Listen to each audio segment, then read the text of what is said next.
Season 7 is upon us and the patch notes have been released, and oh my god, they are very, very long. The word fix appears 369 times. And I'm just going to scroll down kind of quickly to show you the absolute like behemoth size of these patch notes. They are huge. And I'm not going to read everything here, but I will put it in the description if you want to go through everything. I have kind of gone through everything, but I'm not going to do that on here because that would take ages. And I know there's some juicy stuff in here. So let's jump in. Before we do that, let me show my new website with a juicy armor calculator. It's not really a calculator because it does it for you. Let's say you're playing the PvP server, which by the way, there aren't actually details of the PvP server, but for some inexplicable reason, you want to play medium armor. Maybe you want to play it with a kite shield, and then maybe you want to play it with featherweight. Boom, there you go. Those are the optimal combinations that you can use to play that combination. Let's say you don't want featherweight though, you just want to go with any. And these are the combinations that you have. And it's sorted by highest armor rating to lowest, because some of them are slightly different. Depends how geeky or nerdy you are. There'll be a link to this either pinned or in the description as well. I think it's the best calculator out there, so I'm going to keep talking about it. Right, as I said, these are huge. I'm going to literally skip probably 95% of this because it would take me probably 4 hours to read this to you all. So I'm going to go through and try and pick out the key ones. I might miss an important one, but I kind of doubt it. There are some fixes overall to the way that combat works, maybe not being able to hit enemies when they're crawling or something like that. Fixed an issue with like the movement and all that kind of jazz. Nothing crazy here. It gets crazier as we go. It's kind of the same for the expeditions. Yes, some of these have changed and might be important to you. Maybe you're bothered about the Trial of the Devourer sometimes hitting on the wrong side, but I'm not because I don't really do the Trial of the Devourer. Lots of little fixes. So if you're like an M3 speedrunner or you do a lot of PvE content and you're wondering why something has got changed, well, look at all these fixes, right? There's a lot of them. This outpost rush section is actually pretty important. We kind of knew this was coming. Matchmaking now updates your MMR based on your personal score instead of just your wins or losses. I mean, we're not really unsure what that matchmaking is doing, but this sounds like it might be a good thing. Maybe the people are really popping off and not just high win rates will now reflect that and get put on a side that is appropriate to that. And we knew these were coming, but confirmation, they've added a new buildable wall for adding cover, the bulwark. The question here is, where can you put them? Do you have to put them in pre-designated slots, or do you put them wherever you want? If you put them wherever you want, it's going to get mental, but we'll see. They've added a regen potion, which I don't think anybody's necessarily going to really use that much. I say that, right? But there is a change to potions, and we'll get onto that in a minute. But they've also added a cleansing elixir, which I think is going to be pretty much required. Kind of bugs me that I have to go and do a little bit of PvE to get this, because I'd kind of just want it from the start, because I'm greedy like that. I don't have to work in my game. I just want the fun. But yeah, that's going to be super important. Another important one is right there. They've added a 25% scoring bonus for fighting near capture points in Outpost Rush. Now, that's a great change. Getting people on the point makes sense. Upping their score makes sense. They've also, the next line there, they've optimized world collision to reduce excessive invisible walls.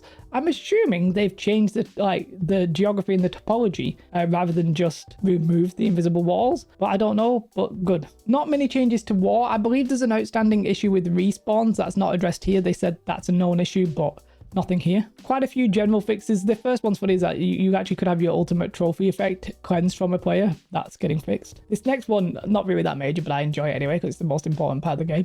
They've fixed an issue where killing another player in PvP wouldn't always play the sound effect. The sound effect in New World when you kill somebody, pure BIS, or BIS I should say. There's a lot of changes here. Again, I'm not going to go through all of them. There is this one where they said non-target locked AoE spells are now spawned at the position where the cast spell indicator was last placed, not where the camera is pointing by the end of the spell cast state. I don't get it, but if you're smarter than me and you do, that could be important. For all I know, something like this will be a monumental change. They fixed an issue where player-to-player collision could be out of sync, causing desyncs. Good, because I get desyncs, they're a pain in the backside. Maybe anything, I'll take anything that helps that, to be honest with you. I'm literally just skipping entire sections, by the way. Like, we're not going to look at the input section. I'm trying to focus just on the main ones to keep this video less than like half an hour. But here we go. This next one is major. Health and regen potions. So both of these are now way more powerful. However, they have a shared cooldown, and the cooldown has been adjusted to compensate. So I'm guessing that they're more powerful, but you can cast them a little bit sooner. That will effectively probably kill one type of the potions there. I'm not sure if it'll kill health potions or if it will kill regen potions.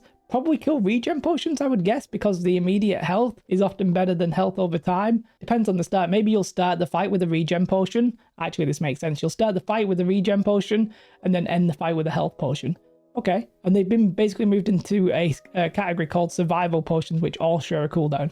I'm assuming the regeneration serums are involved in that as well. And now I've read this section a couple of times and I'm too stupid and I don't really get it, but I'll just read it for you and maybe you will, and I'll just pretend that I understood it from the start. They've increased the tick rate of the passive food healing from 2.5 seconds to 2 seconds. So that's your food, it ticks a little bit quicker. And they've increased the out of combat bonus to food healing from 50% bonus to 100%. So if you're not in combat and you do that food, you will get a higher bonus to it, right? You'll heal quicker. But they've also removed the 20 seconds of burst healing that is removed on hit when consuming food items to compensate for the additional power of health and regen potions. I think you either get the bonus if you're out of combat, but if you're in combat, you just have slightly better healing. Make sure you pop your food, I guess. The artisan flatbread, if you can get it, which I can't on fresh, but maybe you can on whatever server you're on. So they've buffed, as far as I can tell, because they say specific power increases to current health and regen potions to compensate. Oh, the cooldown's actually getting increased. I didn't realize that. The cooldown's actually getting increased. I thought it was going to get decreased. Okay, sorry, my bad. The cooldown's going to get increased, and then they're going to have a shared cooldown. 25 seconds for health, 25 seconds for regen, 25 seconds for the serum. The regen one does get a little bit extended though, from 10 seconds to 15 seconds. I don't know what this one is. Adjusted the way the range weapon persistent damage multiplier is calculated. I don't know what that means. This one kind of sounds bad when I hear it first. We'll have to wait and see, because I'm pretty sure they mention inaccuracy later on. But what they've done is that they've reverted the PvP damage scaling that was added that reduced the blunderbuss damage that was because of the target lock. They've now removed that, so in theory it will do more damage, but they're having this like inaccuracy thing added that we'll come to in a minute. They're putting a 3-second timer on when you die and you go into death's door, so you don't accidentally press the button. There's been quite a few times that I have accidentally killed myself in game, by the way. YouTube, don't demonetize me. But you accidentally just like press death's door and you're like, oops, I didn't mean to do that. Heavy boys, heavy con enjoyers, rejoice because they've added grit back to light attacks on the 300 con attribute. Gonna ignore the siege weapons. I mean, they've been slightly buffed. Gonna ignore heart gems. They've been fixed. A couple of fixes to dodges, some changes to navigation. This actually has an important one. I was going to gloss over it, but it's actually super important. You now no longer lose the ability to move when over encumbered 150% of the equip weight. So basically, when you get encumbered, you slow down, and when you get like, well, super encumbered, they just call it over encumbered by 150%. I'm going to call it super encumbered. You literally just couldn't move. And that just meant you effectively were gimped, right? You couldn't sell any stuff. You couldn't get to your storage. You just ended up with loads of stuff and you'd be like, balls, I'm stuck here forever. Well, now you move at prone speed. I can't believe that that's taken 3 years, but okay. By the way, you know, actually, you can't infinitely dash while swimming. It now consumes stamina. At times I enjoy just swimming into the middle of nowhere. A lot of fixes to perks here. A little bit of a change to Burning and Smite, adding something. A little bit of a nerf to Healthy Toast, by the way. It's now going to grant a heal over time. I say that a nerf. I mean, it depends on what you think. That could be a buff. I don't think so. Then we get onto the buffs and the nerfs. I always do like a little TLDR through these, and oftentimes I'll miss something and people will be like, Jay, no, the fire staff has absolutely been buffed, you idiot. And I'm like, oh damn, I thought it was nerf sauce. But let's start with the blunderbuss. They've now had an increased spread in accuracy of the blunderbuss when target locked onto a new player. That's why the damage has been reduced. But other than that, no changes to the blunderbuss to me. Is pretty mental, because I personally think it's kind of strong without target lock. You know, depends what this inaccuracy is, maybe, perhaps. The bow is not really having any balance changes here. The fire staff is actually getting a little bit of a nerf. The disease from immolation is going down to 10% and 5% from 20 and 10% respectively. They've also reduced the stacks of the dot from 5 to 4, so we're max 20% weapon damage instead of 25%. A little bit of a nerf to the fire staff there. And the fire staff is good. It's always been good. It's still going to be good. Whale's just getting a couple of fixes. Great axe just fixes no balance change, really. No balance changes, I think, to the great sword. Some nerfs to the hatchet. Defy death is going from 60 seconds to 70 seconds. Probably a good change. And the homing is also getting reduced in its max distance from 4 meters to 3.75. I said meters. I don't know if it's meters. Could be any kind of random American imperialistic measurements, which I think the Brits created. But anyway, still rubbish. Meters, better. But yeah, that's a nerf to the hatchet. Ice Gauntlet game fixes, as far as I can tell. I don't know if anything's going to... Some of these fixes might actually buff something and I just don't realize it, but they're fixes as far as I can tell. Now, the life staff here, not any massive change here, but there is a big change to healing that we're going to come to. Musket is just getting a few things fixed. I kind of felt like the musket needs a nerf, not because it's overpowered, but I kind of feel like with the musket, it's just toxic. We're almost back at the stage where somebody's like 100 meters away taking half health off like a medium 200 con person. And I find it a little bit egregious. Not that it's overpowered, because they also need to be like 5 con. So if you get up on them and you hit them twice, they die. But, you know, I just don't know if it's good gameplay for me personally, but whatever, they're not changing anything, they're just fixing it. No changes to the rapier from what I can see here. The next bit is the bit that affects healing, really. Self-healing is having the self-healing reduction increased. So they're going to be less self-healing, basically. In PvP at least, not in PvP in the open world, I would guess, because in the open world, you're not PvP. But basically in Outpost Rush, Arena, Wars, and that kind of thing, then yes, self-healing is actually going to get a nerf. As I said, I don't think that affects the open world. It's not like when you become PvP flagged that kicks in, so in the PvP server, that shouldn't be an issue.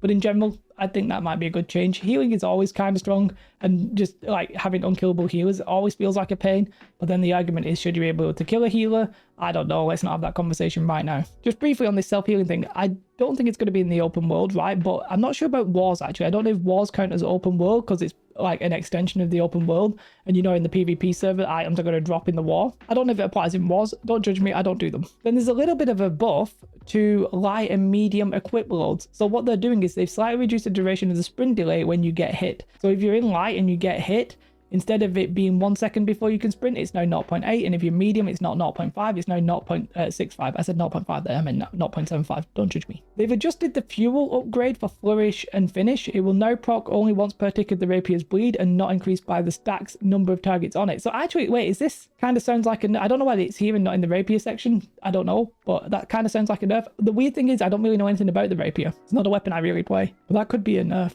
To PvE probably. No changes to the spear really. No changes to the sword and shield really, just fixes. A couple of little things with threat in PvE, but nobody cares about that. And I tank, so nobody cares about that. Void Gauntlet's getting a lot of fixes, but again, nothing major. No changes to the hammer. They're not really touching that many weapons in a big way. The blunderbuss is kind of like maybe got that inaccuracy thing. The fire staff is probably a nerf and the hatchet's a nerf. That's probably not that far off, so we'll see. So some changes to the world stuff. These are just a lot of fixes. I don't think anything crazy is here. Just a lot of little fixes to a lot of little things. Nothing insane. I really don't know why they've whacked in an image of the season pass here. But let's move on to the gear. Again, a lot of little things here. Probably the most important in this list is that they've increased the maximum stack size of the gold cursed coconuts and cursed keys to 10,000. So instead of having your coconuts just like taking up all your inventory, you now stack. Great. I mean, it should have happened from the start. This one looks kind of important. They've changed certain high value weapons from the doubloon shop to now have a fixed attribute perk matching their primary damage stat. This will affect existing Apex doubloon shop weapons as well as newly purchased ones. So if your build changes and you don't know why, check that. This next section is pretty important depending on who you are and what you want to do with it.